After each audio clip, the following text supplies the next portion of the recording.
Over the last couple of years, I've applied for a lot of credit cards and I've been both accepted and rejected many times. But those rejections have allowed me to learn some lessons that I'm going to share with you so that you don't get rejected on your next credit card application. And so in this video, I'm going to go over 5 common mistakes to avoid on your next credit card application. So without further ado, let's jump right into the video. The first common mistake to avoid on your next credit card application will happen before you even apply for a new credit card.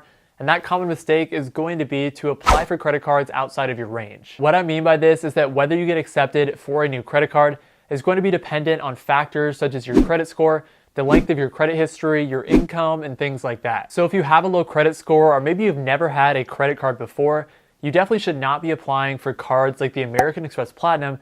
And to give you some non-credit card examples, applying for the Amex Platinum as my first credit card would be like if I applied to be the head coach for the Golden State Warriors, even though I didn't even play basketball past my freshman year of high school, and I really only just play pickup basketball for fun. And even if my dream was to be the next David Goggins, I would have to work up to the point that he's at. I couldn't just decide that starting tomorrow, I'm gonna run 100 miles a day or something like that. Obviously, those are some pretty extreme examples, but people having zero credit history and then going out and applying for a high tier card like the Amex Platinum is actually a lot more common than a lot of you might think. And personally, for me, some of the credit card rejections that I've had have been because I've applied for credit cards that were too high end or outside of my range at the time. Now, I do want you to shoot for getting your dream credit cards, but if you were first just starting out, it's definitely important to build up a foundation first, once you are prioritizing cards that have no annual fees, like the Chase Freedom Flex or the Chase Freedom Unlimited. Then, as you continue to make on-time payments and continue to build out your credit history,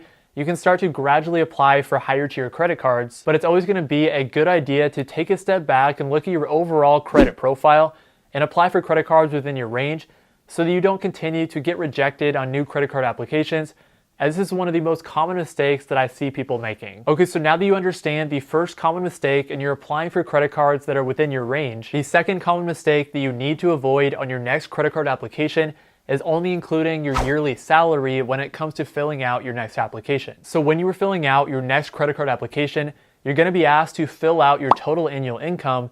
And the mistake here that a lot of people make, including myself at first, is that you just put your base salary from work as your total annual income. Now, obviously, your base salary is going to be part of the equation when you are asked to fill out your total annual income, but there are a lot of other factors that you can consider as well. For example, let's say that you can reasonably expect to receive an annual bonus from your work, or maybe you work in a sales position or real estate or something like that where you earn commissions.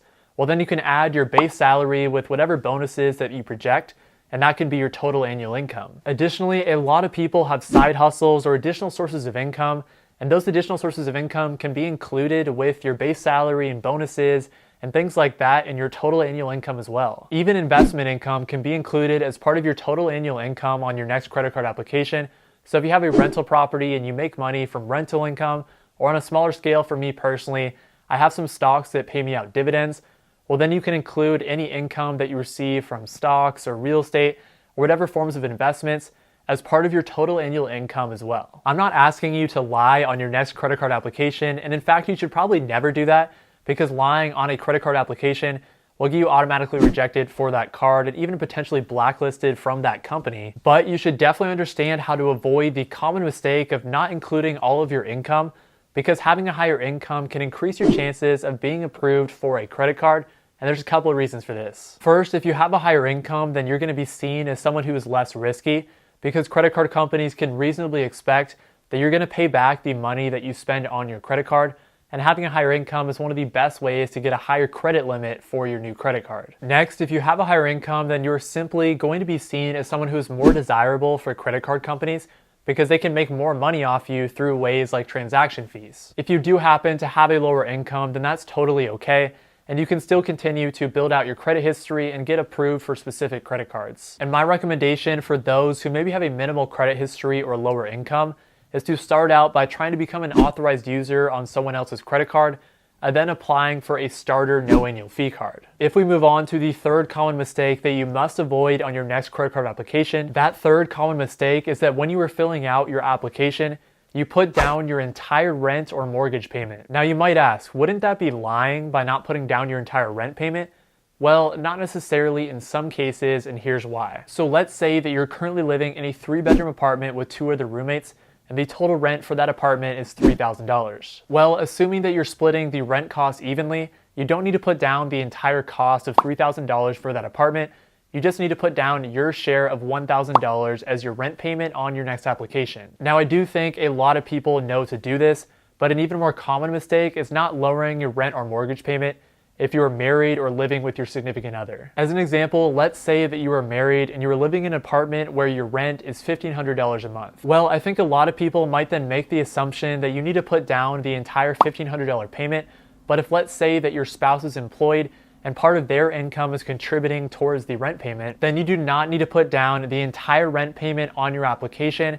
You only need to put down the amount that you contribute yourself. Ultimately, the takeaway here is that you obviously can't put down $5 for your rent payment if you're actually paying $1,000 a month. But you want to make sure that you're avoiding the common mistake of putting down a higher rent payment or an inflated number than what you are actually paying. And a huge reason for this is because a lower rent payment equates to a lower debt-to-income ratio. Your debt-to-income ratio is basically the ratio of how much you owe versus how much you earn. So you're obviously going to want this to be as low as possible. Let's take a look at the example that I discussed earlier. So you are living with your spouse and your rent payment is $1,500, and let's say that your income is $5,000 a month. Well, if you put down your entire $1,500 rent payment, then your debt to income ratio would be 0.3, and that's if we're basing how much you owe simply based on your rent payment. But if you're splitting your rent payment with your spouse, and so let's say you only put down $750 on your credit card application, then your debt to income ratio would go down to 0.15. So ultimately, for both of the previous two common mistakes that I addressed, you want your income to be as high as possible and your rent payment to be as low as possible. And this will decrease your debt to income ratio, which will give you the best chance of being approved on your next credit card application. But even if, let's say, you avoided the first three common mistakes, so you're applying for credit cards within your range, you're finding ways to increase your income, and you're decreasing your rent payment, well, you could still get denied on your next credit card application if you're making this fourth common mistake. The fourth common mistake that you must avoid on your next credit card application is applying for new credit cards too frequently. I actually made this mistake a couple months ago on one of my recent credit card applications in which I applied for the City Double Cash. I went into my application with a high credit score, the City Double Cash being a card within my range, and my monthly income significantly outpacing my monthly rent payment. But I was still denied for this credit card, with my denial letter basically indicating that I had opened too many credit cards recently and I had too many hard inquiries. Originally, I knew that I may have applied for too many credit cards recently because this was only a couple weeks after I got approved for the Chase Sapphire Preferred, but I was just really giddy to apply for the City Double Cash because of the new welcome bonus that was given on the card. But as you can see from my mistake, the timing of when you apply for a new credit card can be the sole reason on why you get rejected on that application. I know this is pretty vague, but how often you should be applying for a new credit card is really just going to depend, and that can depend on factors like your credit score and the length of your credit history. Generally, when you are first starting out, you're going to want to apply for credit cards less frequently, and then as you get more experienced, increase the length of your credit history and hopefully your credit score as well, you can start to apply for credit cards more frequently. Now, if we move on to the fifth and final common mistake to avoid on your next credit card application, that mistake is to apply for a new credit card just to apply for a new credit card. To illustrate this concept, I wanted to bring up the Stanford marshmallow experiment. You may or may not have heard of this experiment, and you might think this is completely unrelated, but let me explain. So basically, in the experiment, young kids were offered the choice of a marshmallow immediately, or if they were able to wait a set amount of time, they're able to get an even better reward, which I think was like 2 marshmallows instead of 1. But basically, the same principle applies, in which you should try to avoid the instant gratification of applying for a new credit card just to get a new welcome bonus, when you should instead practice delayed gratification, in which you only apply for a new credit card when you are capitalizing on the absolute best welcome bonus, and that card actually makes sense for you long term. When you apply for new credit cards, you usually get a hard inquiry on your account, and it's not like you can just apply for a new credit card every week, so it's best to be selective about what credit cards you apply for and when you apply for them. I have also made this common mistake in which I applied for the Chase Sapphire Preferred back in July, and I got a welcome bonus of 60,000 Chase points. This card does make sense for me long term, and I did really want the card, but the mistake that I made is that I didn't have the delayed gratification to wait until a better welcome bonus was being offered, because the Chase Sapphire Preferred has historically had much higher sign-up bonuses of 80,000 points and even 100,000 points. And if I would have practiced some better delayed gratification, and let's say I got a welcome bonus of 100,000 points, then I would have gotten an additional 40,000 points.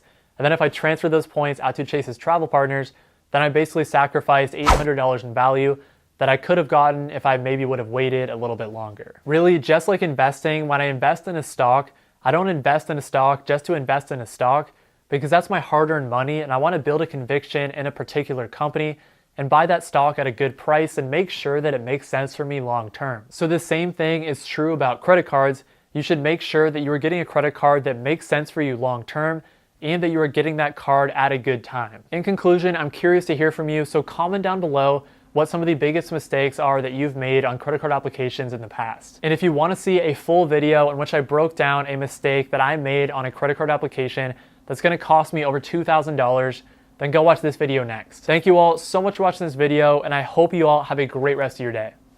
Peace.